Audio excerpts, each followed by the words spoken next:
رمضان شریف چونکہ بالکل اس کی آمد ہے، تو میں چاہتا ہوں کہ اس حوالے سے ہمیں کچھ بتائیں کہ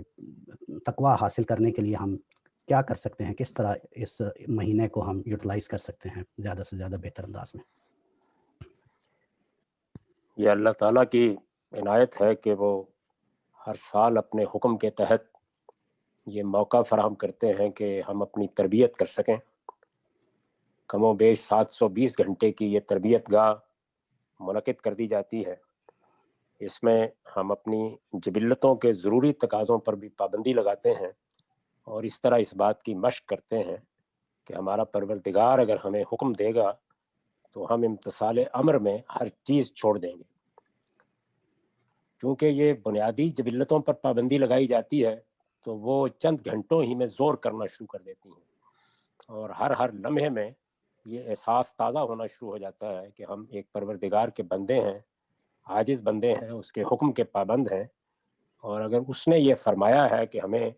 پانی نہیں پینا، کھانا نہیں کھانا، شہوت کی تسکین نہیں کرنی، تو ہم ہرگز اس طرف قدم نہیں بڑھائیں گے۔ تو یہ چیز روزے کے ذریعے سے اللہ کی یاد دہانی کراتی ہے، اللہ تعالیٰ کے ساتھ ہمارے تعلق کی یاد دہانی کراتی ہے، اور ہمیں یہ احساس دلاتی ہے کہ یہ ساری مشق اس لیے ہے تاکہ ہم باقی زندگی میں بھی اسی طرح اللہ کے حکم پر اپنے آپ کو کھولنے اور بند کرنے کے لیے تیار ہو جائیں۔ تو میرے نزدیک یہ اللہ تعالیٰ کا اپنا ہی پروگرام اتنا غیر معمولی ہے کہ اس میں مزید کسی چیز کی ضرورت نہیں رہتی۔ چنانچہ اسی لیے فرمایا ہے کہ روزے تمہارے اوپر لازم کیے گئے ہیں تو اس کا مقصد ہی یہ ہے کہ لعلکم تتقون۔ اسی طرح اس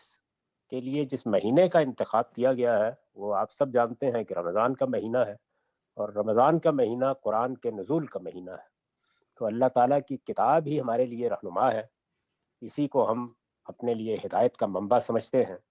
کتاب کے ساتھ زندگی کی مشغولیتوں میں زندہ تعلق کچھ کمزور پڑ جاتا ہے۔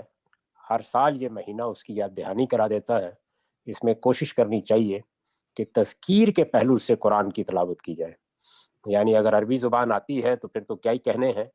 نہیں آتی تو ترجمہ، سادہ ترجمہ پڑھا جائے، تاکہ قرآن مجید کا پیغام، قرآن مجید جن بنیادی حقائق پر ایمان کی دعوت دیتا ہے،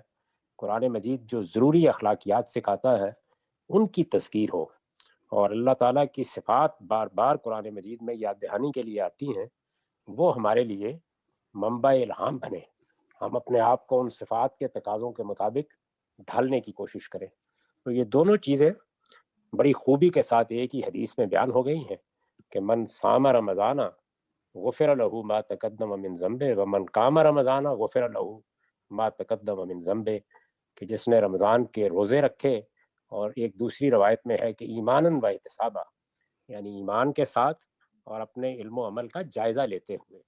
تو اللہ تعالیٰ اس کے لیے مغفرت کا دروازہ کھولتا ہے، اس کے گناہوں کو معاف کرتا ہے، اور جب وہ گناہوں کو معاف کرتا ہے تو نیکی خیر کی توفیق بھی دیتا ہے۔ اسی طرح دن میں روزہ اور رات میں اگر جتنا بھی ممکن ہو سکے قرآن مجید ترتیل کے ساتھ تذکیر کے لیے اور بس سادہ ہدایت حاصل کرنے کی غرض سے پڑھا جائے۔ تدبر، غور و خوض، وہ بسا اوقات قرآن مجید کے اصل پیغام سے ذرا دور لے جاتا ہے۔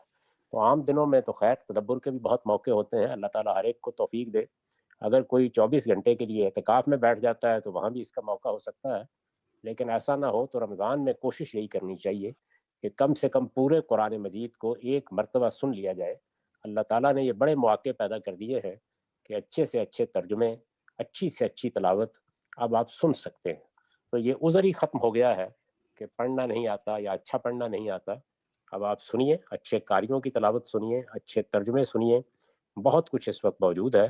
تو اللہ تعالیٰ اگر توفیق دے کہ ہماری راتوں کا کچھ حصہ قرآن سننے میں اور دن روزے میں گزرے تو بس یہی اصل میں پورا پروگرام ہے، اس میں کسی اضافے یا کمی کی ضرورت نہیں۔